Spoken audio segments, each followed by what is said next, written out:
She could have never imagined that this might happen. Betrayed, abandoned, scared, alone with her child just a few yards away.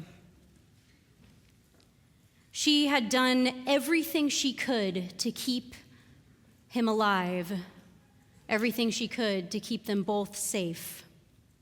But now they were in the desert, completely out of food and water. She could not bear to watch his face as he took his final feeble breaths.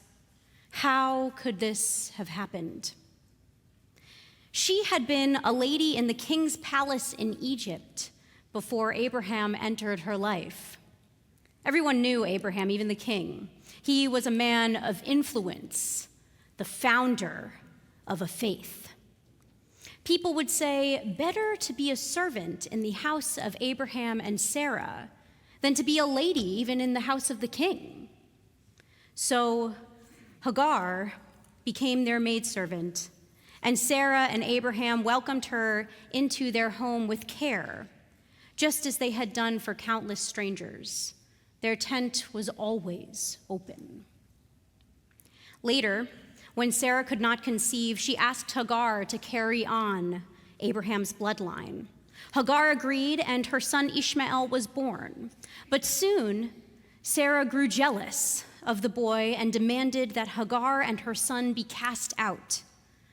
So Abraham banished them to the wilderness with nothing but a bit of bread and a skin of water.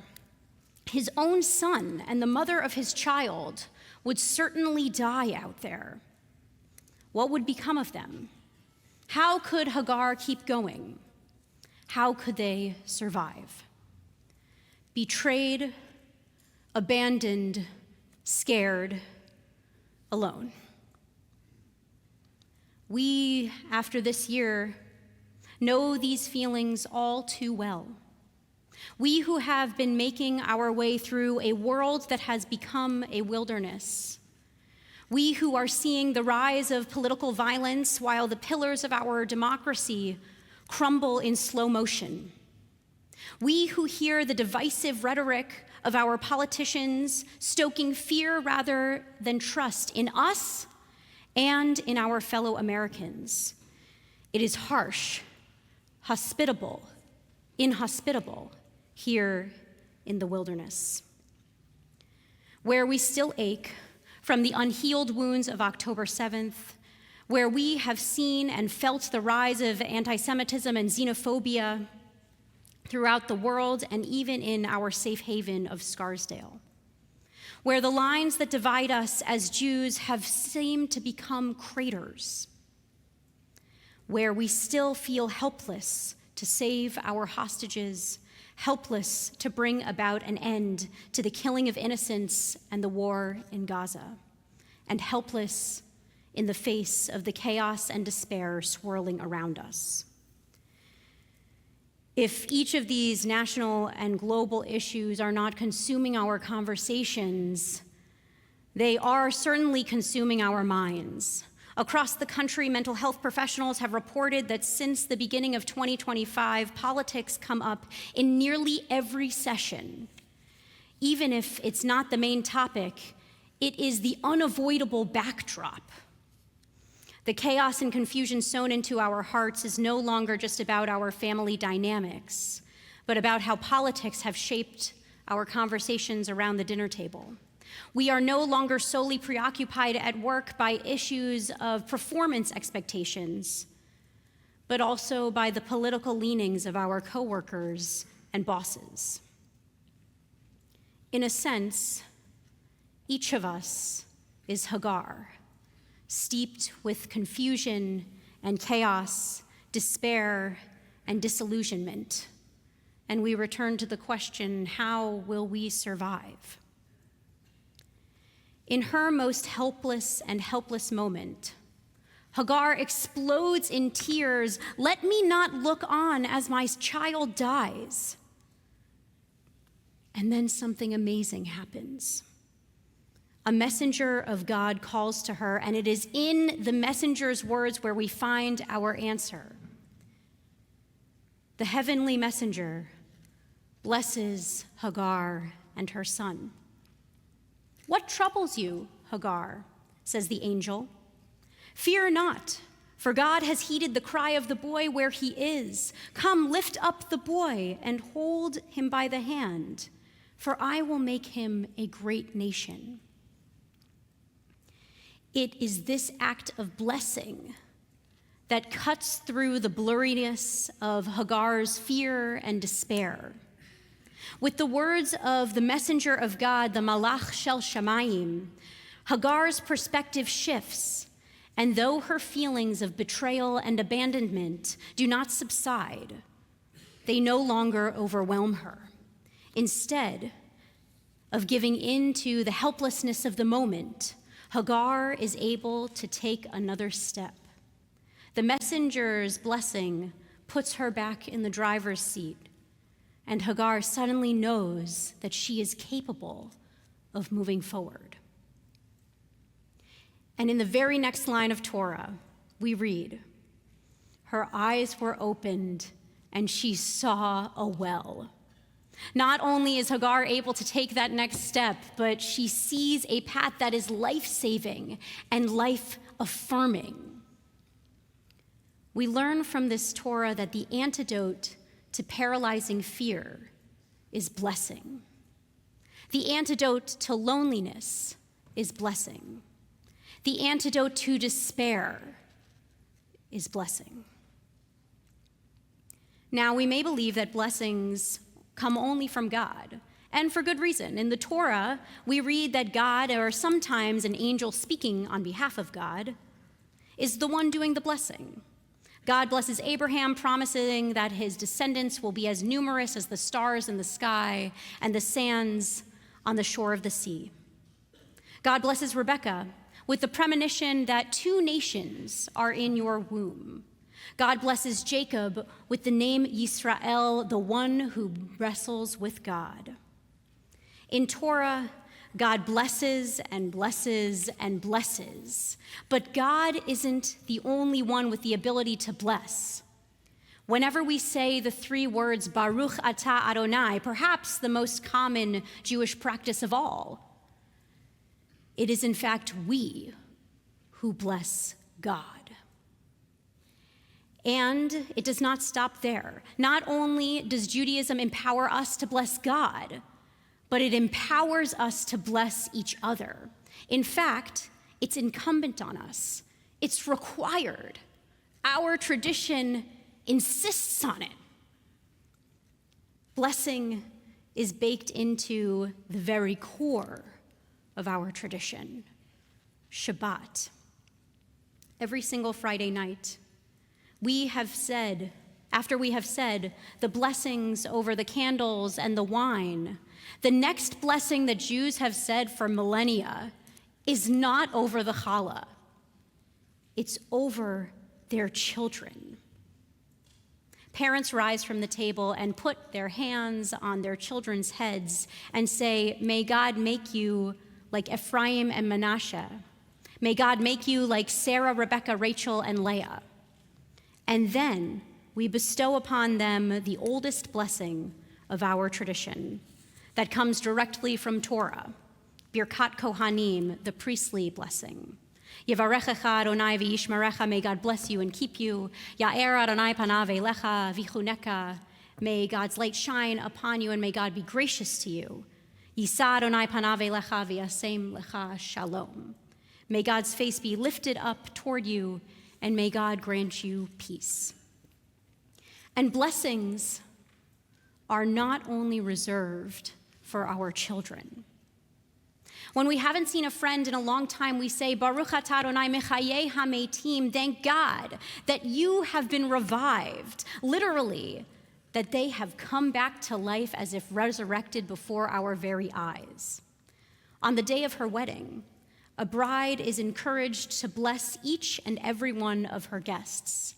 For 24 hours, tradition holds that she is endowed with a special power that enables her blessings for others to come true.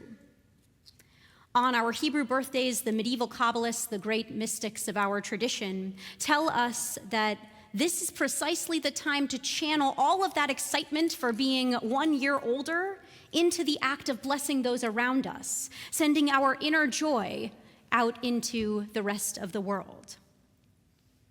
Okay, so we know that blessing is an interaction between two people, the blesser and the blessed. From Hagar's story, we understand what blessing can do for people in distress. It can help them regain a sense of their own agency, shift their perspective, and move them to realize the potential solutions before their eyes.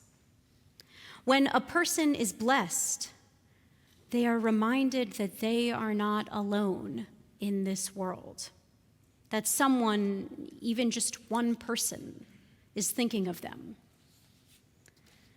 When problems seem to and may indeed pose a real and insurmountable burden, receiving a blessing does not take that burden away, but it helps a person to readjust the weight in order that they may carry it. When a person is blessed, it is as if they have their very own divine messenger in their corner. Becoming a blesser, giving a blessing to someone else, can also be transformative. The act and the art of blessing invites us to think deeply about the people in our lives and their needs. It takes the focus away from our own preoccupations that often consume us, both the serious and the spurious, and beckons us to pay attention to the burdens that others are carrying. Blessing fills us with gratitude for what we have, for those we hold dear, and for everything that sustains us and keeps us alive from one moment to the next. Giving a blessing opens a four-way connection for us between the blesser and the blessed, between both of us and those who have come before us, blessing throughout the generations, and among all of us and the divine, the source from which all of our blessings flow. Today, each of us immersed in the fear and despair of the brokenness of our world, each of us is Hagar. We long for that divine messenger to release us from the constant overwhelm of our lives so that we may feel the stability that we all desire, even if it's just for a moment. But at the same time, we all have that power.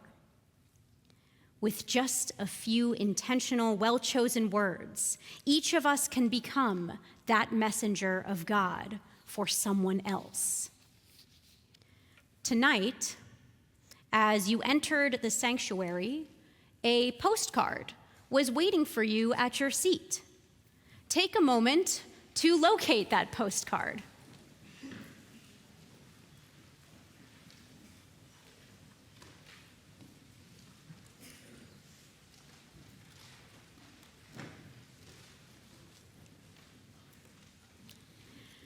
This is your Blessing for Beginners kit,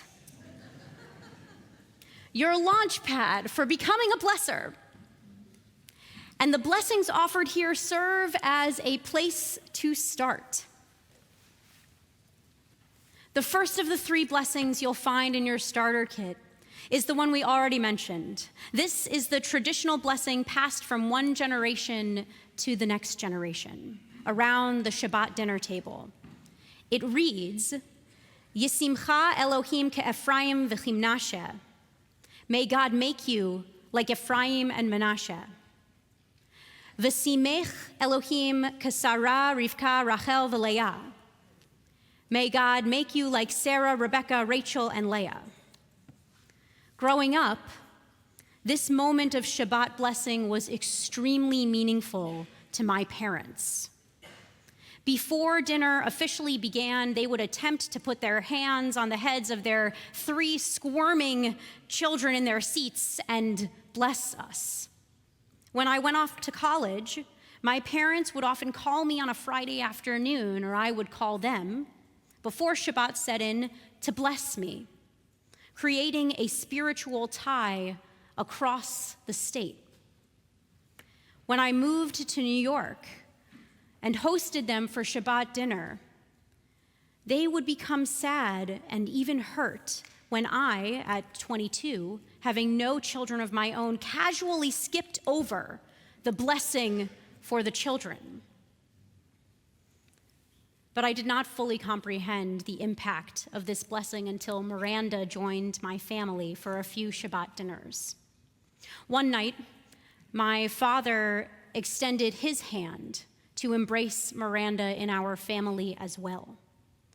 This expansion of the blessing not only made her feel comfortable and held, but it was a sign from my parents that she was no longer just another guest at our dinner table.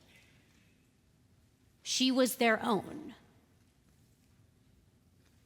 This blessing is meant for one's own children, but it can be given to anyone in the next generation that we consider family. A daughter or son-in-law, a niece or nephew, even someone we have mentored or taught. This blessing is a way to say, you're my family, and I want to pass on knowledge, moral clarity, humor, Torah, Jewish values. Because for me, you're part of my next generation. The second blessing on our postcard is a contemporary one that was originally used at tables of friends who either did not have children or their children lived outside of the house. It reads, Yevarchenu Elohim et chevratenu liot kamo Naomi v'Rut, Yehonatan v'David, v'kol ha'chevrutot b'Talmud.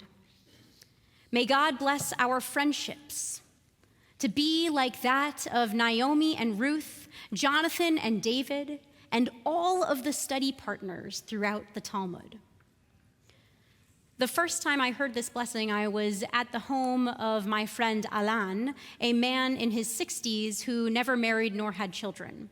Alan was an incredible host and a wonderful chef, but he made Shabbat by himself just as often. Growing up Orthodox, he fondly recalled being blessed by his father each Friday night. As an adult, he longed to bring the spirit of blessing back to his Shabbat table. And for Alan, too, these words were but a springboard. At his table, Alan invites everyone to take a moment to think about someone in their lives that they would like to bless with anything, while every person allows their thoughts to focus on the needs of others. The dinner table with the Shabbat candles aglow falls quiet. The entire room somehow becomes what Abraham Joshua Heschel calls a palace in time.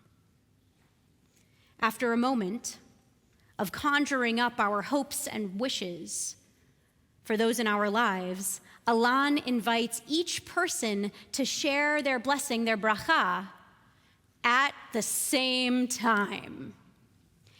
A moment of cacophony of joy and love and, blessing fills the air. And then we conclude with the words on the card. From the voices of individuals to one voice in unison, making blessings over our sacred friendships. The final blessing in your starter kit is offered from the chambers of our hearts that are the hardest to reach. The final blessing is one we bestow upon someone who has wronged us. This blessing is not meant for terrorists or criminals in our world, but for someone who has wronged us personally. This blessing is not about forgiveness, but about striving toward reconciliation and understanding that we never know someone's full story. To bless those with whom we passionately disagree, those who have treated us harshly or cheated us, we use the words of the Ukrainian Hasidic master, Rabbi Nachman of Breslov. Lamrot sheyesh lanu machloket, nachkor limtzo zchut bechaver hazeh, kedei levarech otam v'dan l'chaf zechut. Though we may stand in disagreement, may we seek out some bit of goodness in the other in order that we may bless them and judge them generously. This blessing is not easy to say. For the community member who makes us feel unwelcomed or unwanted, for the parent of the child bullying our child, for the boss who undermines us, for the person on the other side of the spectrum when it comes to Israel, for the person who we know voted differently. This blessing is for the person who makes us angry. And yet, in our current climate of distrust, perhaps this is the most critical blessing of them all. A blessing that breaks down a barrier and opens a pathway within us for compassionate curiosity rather than resentment and blame. Rabbi Nachman continues, when you find a bit of goodness and judge that person that way, you actually may raise up the goodness that they have inside of them. Whether we are the blessed or the blesser, blessing raises goodness in our world.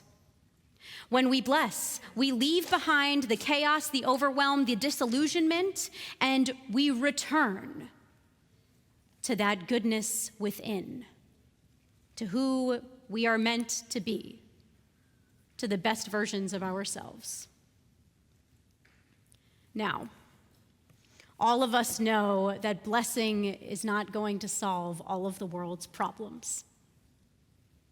But we also know the value of receiving that small piece of encouragement in a moment of need, a voice to redirect us when we feel lost, a single moment of genuine compassion received from someone who we do not consider our friend. It can change the course of our day, how we feel, how we think about the world, even how we act, not just today, but tomorrow and the next day. So, how do we begin? I'm glad you asked. Conveniently, there's a Shabbat between Rosh Hashanah and Yom Kippur. It's actually called Shabbat Shuvah, the Sabbath of returning. Let's start there. It happens to be this Friday night. So, if you have children and if they're still living with you, take a moment to gather them around the table and by the glow of Shabbat candles, give them a blessing. The one on the postcard or one that you compose yourself. If your children are no longer live with you, if you do not have children but there are young people in your life who are your next generation, call them, text them, bless them. If you are having dinner with friends either at home or out, read this second bracha, this second blessing to each other. If you are celebrating Shabbat with others or alone, take a moment to reach out to someone in your life, a person you care about, someone you see all the time or you haven't seen in years, and give them a blessing. Feel free to start with the words on the postcard or craft your own. I heard that you were recently laid off. How are you holding up? May you find work that is fulfilling for you. May you find it soon and with ease. Or, I know that you and your spouse are trying to adopt. How's that going? May this year be the year that you bring home your child. Or, I wanted to call you because I heard that your daughter was engaged. Mazel tov. Are you excited? Who's the lucky person? May the wedding planning process be smooth, and may you agree on as many things as possible. We all have the power to be the Malach Shel Shamayim, the divine messenger, one of God's own angels. Someone out there is waiting for a blessing to bring them in from the wilderness. Someone out there needs a blessing to put one foot in front of the other, to move them through their overwhelm and despair. Someone out there is yearning for a blessing to just feel a little less alone. Someone out there is waiting for someone to bless them. Why not let it be you? As we step into this new year, standing to hear the call of the shofar, may it awaken us to find courage to speak words of blessing, especially when silence feels easier. May you bless your children, all of those who look up to you for guidance, for patience, for love. May you bless your friends, not just in the moments of simcha and sorrow, but every single one in between, and in moments when it's hard to reach them. May you find a well of calm from which to bless those who disappoint you, those who speak and your blood boils. May you help them to uphold what we all know, that every person is created in the image of God, that every person is entitled to human dignity, and actually, you and they have that in common.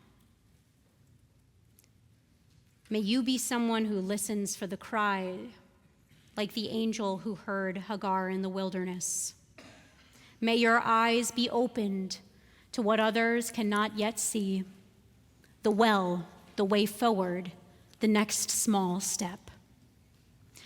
And when you yourself feel lost or overwhelmed or distressed or disillusioned, may someone come and bless you.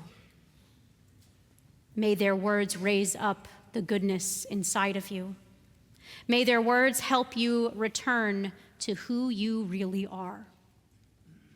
May this year be a year of blessing, not just received, but given, not just spoken, but lived.